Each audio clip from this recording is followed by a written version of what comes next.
Baik, Assalamualaikum warahmatullahi wabarakatuh. Saudara-saudara sekalian, kalau anda yang dah bersedia tu, sila tekan like and share.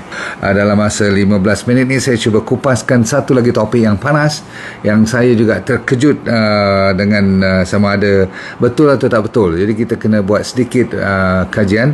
Dan ada beberapa research paper yang ini selalunya datang daripada negara. Kalau yang ni lah topik petang ni, siapa tahu cepat, air fryer. Okey, air fryer ni saya ada satu sini contoh. Okey, ni bukan brand yang saya terlibat ke apa, tak ada. So harga pun tak mahal, lebih kurang 200 lebih je. So nak tanya you all ni, yang you beli ni sama ada dia kata tadi yang 1000 lebih pun ada, betul. Persoalannya bukan soal harga, persoalannya ialah tentang bahan yang digunakan. Jadi kalau anda tengok secara sepintas lalu, semuanya dia ada dia punya basket ni kan, tahu tak? Yang saya nak cerita ni basket ni ataupun dia punya periuk dalam ni. Okey, sama ada bahaya atau tak bahaya, dia ada pelapis. Dan zaman sekarang dah ada dia panggil parchment paper ataupun kertas-kertas untuk baking ni kan. Anda pernah tengok kan, baking paper they call it. Dia tak terbakar. Kalau yang terbakar tu memang tak ada kualiti dah, membahayakan dapur anda pula nanti. Baik, Bismillahirrahmanirrahim. Assalamualaikum warahmatullahi wabarakatuh. Sama ada anda dah ada ke tak ada kat rumah, jangan risau, jangan panik. Tengok dulu ataupun dengar dulu apa yang saya nak cerita, lepas tu buat keputusan. Okey, sebab yang menjadi isu sekarang ialah you dan saya pun, saya tanya tadi, kotak dah buang atau tidak, ataupun ada tak dia punya manual dia atau brochure dia. Sebab di situ insya-Allah saya boleh tolong bagi panduan kepada anda sama ada anda dah mendapat bahan ataupun material ni, periuk ni, orang panggil apa, air fryer ni, sama ada dia okey atau tidak. Boleh? Baik, kita mulakan. Ada beberapa cara yang kita dah biasa dengan microwave, dengan oven, ataupun dengan kebiasaan kita goreng je, betul tak, dalam kuali dan sebagainya. So hari ni kita cuba fokuskan sejak tahun 1980. Air fryer ni dah orang kata apa, tersebar ke seluruh dunia, sehinggakan lebih kurang 1.2 bilion USD dia punya, orang panggil apa, industri ni begitu besar sekali. Maklumlah, pasal masak, pasal makan, siapa yang tak suka, betul tak? Bahkan dia sebenarnya, kalau saya tengok sepintas lalu, dia memang tak mahal sangat kalau yang sederhana tu, dan sebenarnya tak besar sangat. Okey, ada saiz yang kecil-kecil untuk family yang baru duduk berdua atau bertiga, memang sesuai sangatlah untuk you nak, inverted commas ya, nak goreng apa yang selalu yang orang kata apa, french fries lah, ayam lah, nugget lah, selalunya macam ni lah kan.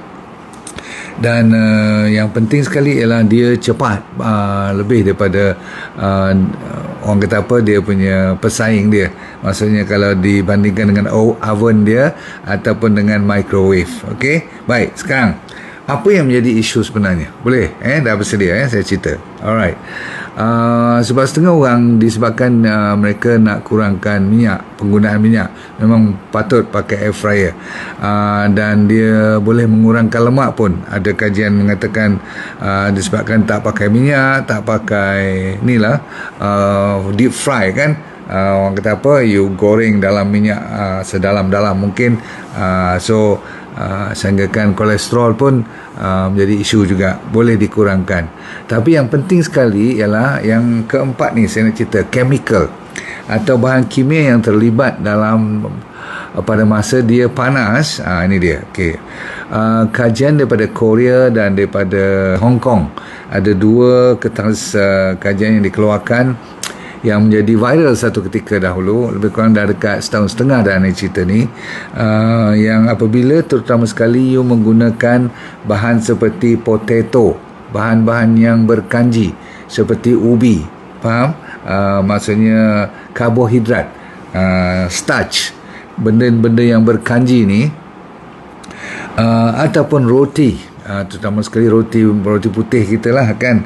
Apa jenis roti pun dia dipersoalkan apabila dipanaskan di dalam air fryer ini didapati bila dia tercampur pula sikit lagi, katakan dengan kot-kot lah, you campur dengan daging ke ataupun you campur dengan protein ke, contoh kan kalau macam nugget ke, tu pun boleh jadi cerita.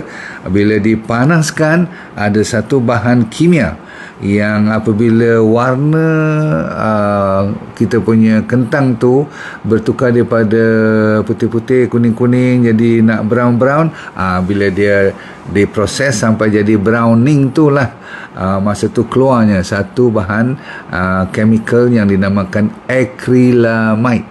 Saya ulang, acrylamide. Okey, jadi acrylamide ni lah yang telah dikenal pasti sebagai bahan yang berkemungkinan besar menyebabkan kanser. Baik, jadi hari ni kita kena buat keputusan sama ada kita boleh pakai ke tak boleh pakai air fryer dengan tenang. Saya tak kata apa-apa lagi, saya cuma nak membuat anda lebih bijaksana. Sebab selain daripada acrylamide, kalaulah bahan ni tidak tertulis dengan ni, kalau tak tertulis, ini sama ada dia tulis tak tulis, acrylamide tu tetap keluar apabila saya kata apa, bahan yang bergula ataupun berkarbohidrat yang dipanaskan hingga bertukar warna. Boleh faham semua tu? Jadi setiap kali kita daripada biasa punya warna, kalau kentang tu sampai jadi brown dah macam terbakar, itu dipanggil dah keluar acrylamide. Faham? Cuma sekarang ni kita kena membenarkan diri kita, nak beli tak beli dengan satu syarat utama, iaitu tidak ada bahan-bahan yang saya nak sebut ni. Sebab tu saya nak you copy. Nombor satu, bahan yang paling utama ialah kita nak tidak ada teflon. Masih lagi, saya pernah buat cerita teflon ni lebih kurang 2 tahun lepas tentang periuk-periuk yang kita kena buang, yang non-stick tu, ingat tak yang non-stick? Jadi kalau you ambil ni, kalau kita ambil ni, kita buka ni, kita tengok murah ke mahal, yang tu you yang buat keputusan. Okey, kalau you tengok dia ada dia punya pelapik ni kan, ni pelapik ni lah you kena check, dan tepi-tepi ni lah you kena check. Dan tengok bahan kertas ni tak apa, tak jadi masalah. Yang menjadi masalah ni, ada tak yang dinamakan teflon? Faham? Yang non-stick. Dan teflon pun dah pandai sekarang, dia kata dia dah selamat dan sebagainya. Tetapi kalau bahan chemical yang tulis kat situ, tengok sini, PFAS, nama pun berbelit lidah lah, apa, polyfluoroalkyl substance. I pun tak boleh ingat. Tapi yang penting kalau you tengok PFAS, ataupun satu lagi ada tulis tu PFAS, satu lagi PTFE, ya Allah ya Rabbi, dan satu lagi BPA. Selalunya yang menjadikan you tenang kalau nak beli nanti, dia akan awal-awal dia tulis free from. Dia tahu dah kita memang mencari bahan yang free from benda ni. Selalunya ada paling kurang dia letak 3. BPA, PFAS dan satu lagi PTFE. Dah pula. So PTFE, PFAS dan satu lagi BPA. Dan kalau dia tulis teflon, you tak payah belilah. Okey, sama ada dia orang dah betulkan tak betulkan, saya cadangkan tak payah beli. Sebab apa? Sebab ada banyak lagi yang dah free from bahan-bahan ni. Jadi bukanlah bila you dengar lecture I ni you tak boleh beli, you boleh belilah. Dan memang kalau keluarnya acrylamide tadi, itu saya nak bagi cara supaya dia tak menjahanamkan sel-sel kita. Boleh? Buat mukadimah ni, you kena faham bila nak pergi beli ataupun dah beli, tengok balik kat belakang ada tulis tak free from. Selalu kalau dia kata free from, ada 3 bahan utama ni. Saya kata apa tadi? PFAS, lagi satu PTFE, satu lagi BPA. Ni bahan-bahan chemical yang diterapkan dalam dia punya lapisan tu tadi yang saya tunjuk macam periuk tu kan, lapik dia tu semua tu, bahan ni lah kan. Kalau you turis lama-lama kadang-kadang dia keluar, lepas tu you panaskan lagi, itu yang dulu kita tak boleh benarkan you pakai periuk yang jenis non-stick. Yang ni pun ada lagi dia, sebahagian daripada syarikat yang mengeluarkan produk yang konsepnya non-stick. Orang sukalah sebab tak melekat, tak payah pakai minyak dan sebagainya, tetapi bahan tu juga menjadi racun. Okey, itu satu. Dan nombor dua, bila bahan makanan, ni ceritanya bahan makanan, bukan nak salahkan periuk ni pula. Kalau periuk ni ataupun air fryer ni dah clear, you dah free from all the bahan-bahan yang toksik tu, tetapi cara you masak pula you bubur full. Ini dia. Nombor dua, nak kena belajar hari ni ialah you terlalu panaskan dia atas daripada 400 degree Fahrenheit ataupun 200 lebih. Selalunya dia tulis untuk nak selamat 180 degree centigrade. Boleh tak ingat? Saya pakai centigrade lah. Fahrenheit dah terlupa dah berapa nak tukar dia punya figure tu. Tapi yang you kena ingat 180, paling tinggi 200 degree centigrade. Kalau atas pada tu memang acrylamide akan keluar. Kalau you masukkan bahan yang you nak masak tu, nak goreng tu adalah bahan-bahan yang saya ulang, 3, 1 karbohidrat, nombor 2 roti, nombor 3 ubi-ubi. Faham? Okay.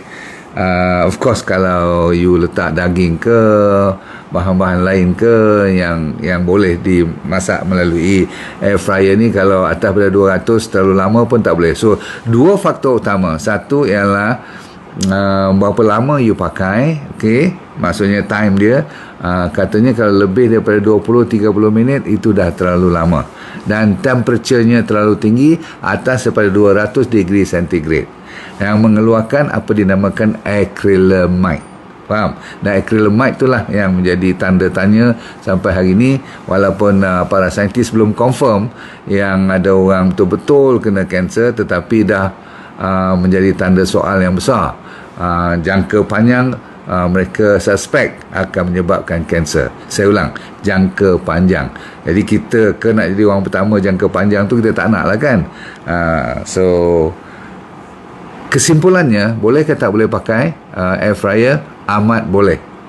Tetapi yang amat tak boleh ialah kalau ada bahan 3 tadi dan you pula rajin masak terlalu lama, dan you tak perasan kadang-kadang temperature tu atas pada 200 degree centigrade. Belajar sesuatu tak hari ni?